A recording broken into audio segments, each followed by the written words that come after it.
Hello humans, today I want to talk about this guy right here. This is actually can't really call it an antique, but this is a discontinued cold steel Twistmaster. In particular, this is a cold steel large clip point Twistmaster. This is one of the USA made.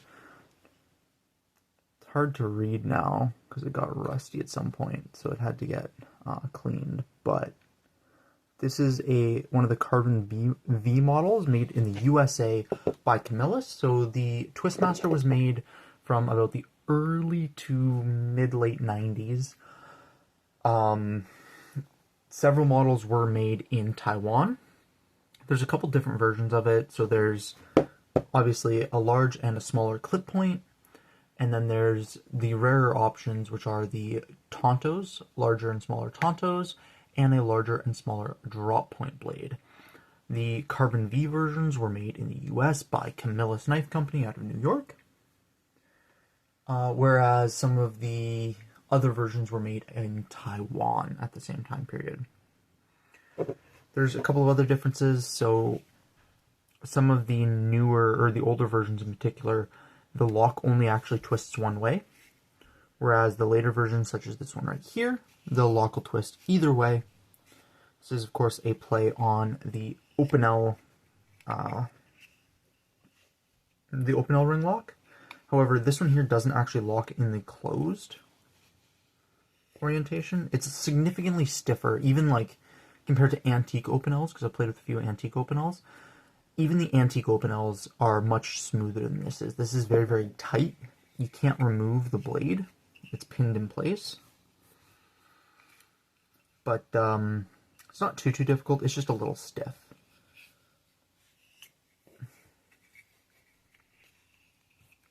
So, Nitro V blade, 4 3/4 inch blade. I'm going to talk a little bit about Nitro V, because this is one of the more interesting things to me personally. So, or not Nitro V, Carbon V, sorry. The Carbon V. So Carbon V is a steel. It is also known as 0170-6 culinary steel.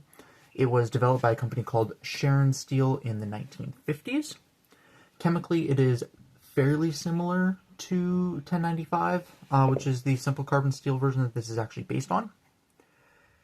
It contains 95 to 110 points of carbon, 40 to 60 points of chromium, target 6 points of molybdenum, 15 to 25 points of vanadium, 25 points of nickel, 30 to 50 points of manganese, 15 to 25 points of silicon, and up to 2.5 points of both phosphorus and sulfur. So that's a bunch of just words. Simple carbons such as 1095 are just carbon and iron. But let's break down what all these different things actually add. So chromium, molybdenum, and nickel all increase corrosion resistance in various amounts. Chromium is also going to help out with hardness, so it allows you to achieve a higher maximum hardness and increases your polishability a little bit. Chromium, manganese, and vanadium help with wear resistance, so that's how long your edge is going to last, and sort of your resistance to sharpening. Lower wear resistance is generally easier to sharpen, but the edge therefore does not last nearly as long.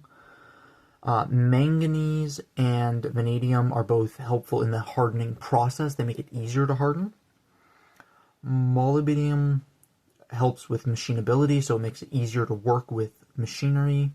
And phosphorus and sulfur are both contaminants in the steel layer, so they're not intended to be there. You aim to get them out as much as possible. Both of them can lead to brittleness or fusion errors within the steel itself.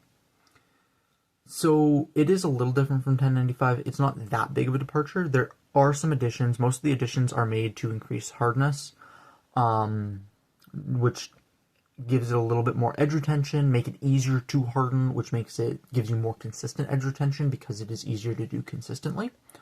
And you get a lot of stuff that helps with stainlessness in particular, like the chromium and the nickel are big deals, but there's not nearly enough of them to make this a stainless knife, like not even close.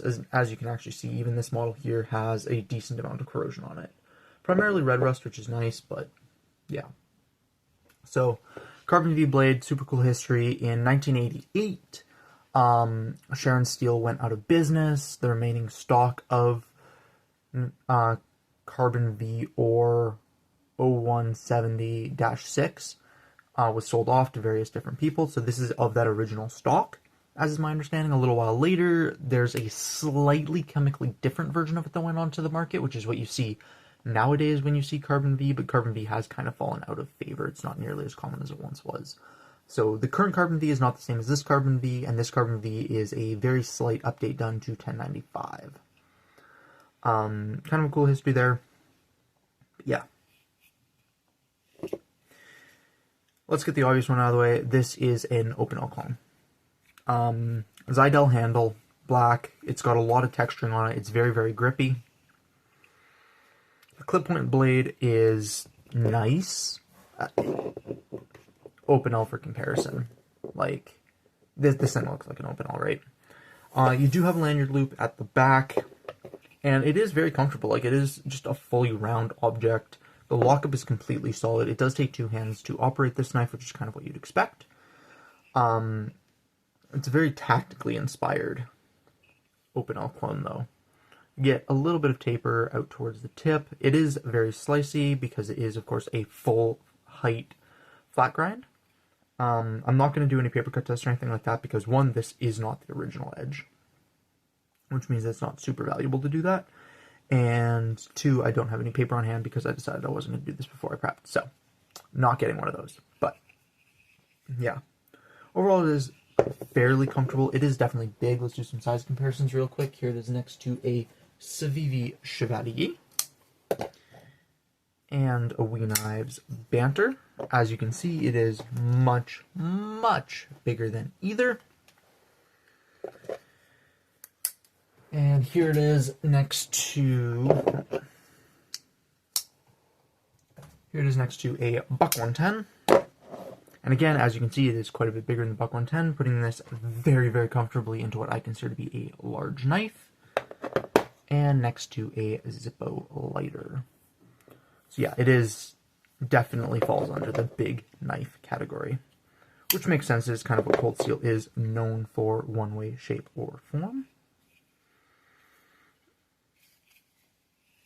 A little stiff, not too bad. It's thick. Like, this is an extremely hand-feeling grip. It is, like I've said, very comfortable in the hand because of the fact that it is just a cylindrical object, which I like. But this is very hand-feeling. If you have smaller hands, you will notice this in your hand, and there's no real way around that. So yeah, it is definitely a bit of a big boy. In terms of a carry object, it doesn't have a pocket clip, leaving you basically with either just dropping it in your pocket, finding like flashlight holsters. Because of this thing's shape, it does really well in a flashlight holder, or a lanyard that you can tie and hang over the edge of your pocket, or just leave it floating around in your pocket and stick your hand in. I mean, it's big enough that it's going to stay fairly vertical in your pocket, which is nice, I guess. Very, very good slicing performance. Like I've said, ergonomics are actually really nice. Like, you can see just how much effort went into just making this as comfortable as possible, which is pretty appreciated. In use, I find these nubs kind of uncomfortable on my thumb. They're not like the worst thing in the world, and they are really, really helpful for engaging and disengaging the lock, but they're not, I wouldn't go out of my way to use them. I do find them kind of uncomfortable. Yeah, like I said, this is the updated version of the lock that will actually slide both ways. Earlier versions of the lock would not. Overall, these things are definitely kind of neat. There's an argument for them for grabbing one if you see one, just on like purely the history side of it. It is kind of cool. You don't see people riffing off open Ls very often, especially not like a tactically inspired open L. But I think as a carry experience, this thing's kind of nice. You do get a lot of blade, and Carbon V holds a damn fine edge. It's pretty tough. Like, this is a nice, suitable blade steel. You get a lot of it. Because of how comfortable it is, it's a knife that I like using for an extended period of time, carving wood or whatever. So, yeah, I mean, the major drawback is the fact that you need two hands in order to operate this. And like the number one biggest thing with EDC knives is if you're in a position where you're holding something with one hand and you need to make a cut, or one of your hands is just engaged with something else, this is not a knife that you can really use. It's very difficult to manipulate. It's not impossible, but it is very difficult to manipulate one-handed, which is just absolutely killer. Like you can see there. It can be done for closing, and then get your thumbnail in there and just kind of pinch it open with your hand, I guess. So much easier if you have like a hard surface just to stick it at, but super not great to try and manipulate this thing with one hand. If I'm trying to hold something, I'm now really tired. There we are.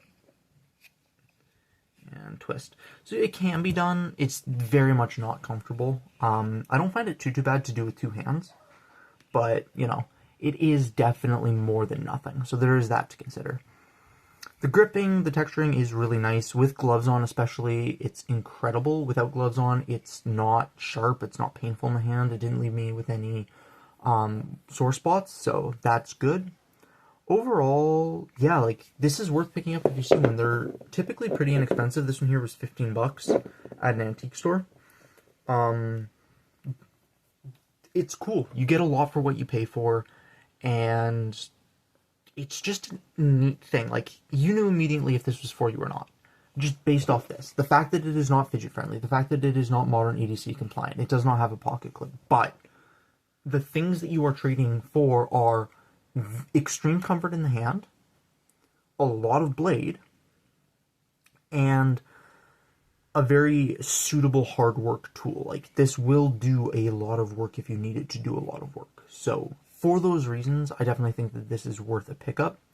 But if you're somebody who needs a one-handed opener for whatever reason, or just prefers it, there's no argument in the world that says that you should get this. That's just not the case. Even for modifications, even if you put like a thumb stud on it, this is not a very suitable one-handed knife. So if that's something that is important to you, then it's a no-go. This is not a slip joint. This is a pure friction folder with a secondary lock, essentially. But it does hold in. Like, it's not going to fall closed on your fingers if you're using it like this, unless you stab into something, in which case it absolutely can. As a self-defense option, this sucks ass because of the fact that it takes two hands and has a very distinct lock. But that's not what I use my knives for most of the time, right? Like, yeah, I'll train with something, but this isn't really a suitable training tool. This isn't a suitable fighting knife. This isn't what I would expect or use for self-defense. That's what fixed blades are for, right? So, taking it outside of sort of the tactical world that Cold Steel, especially Cold Steel from this time period, always evokes, this is a damn fine knife. Yeah, that's kind of all I have to say on it. Carbon V will rust. You do have to take care of it, but that's not the hardest thing in the world. And I mean, I'm going to leave it as patina as it is because I think it looks kind of cool, but if I wanted to clean this off, 600 grit sandpaper, some WD-40, and then leave some oil on the blade to keep it clean. It's not a hard thing to do, right? So yeah, freaking cool, interesting steel, very neat history to it. If you see one of them floating around, it's worth a pickup because it is a very different carry experience, but it's not necessarily something I would recommend to absolutely everybody, and I think that's okay. This is cool, but it has its niche uses. Stay safe and have fun out there. Peace.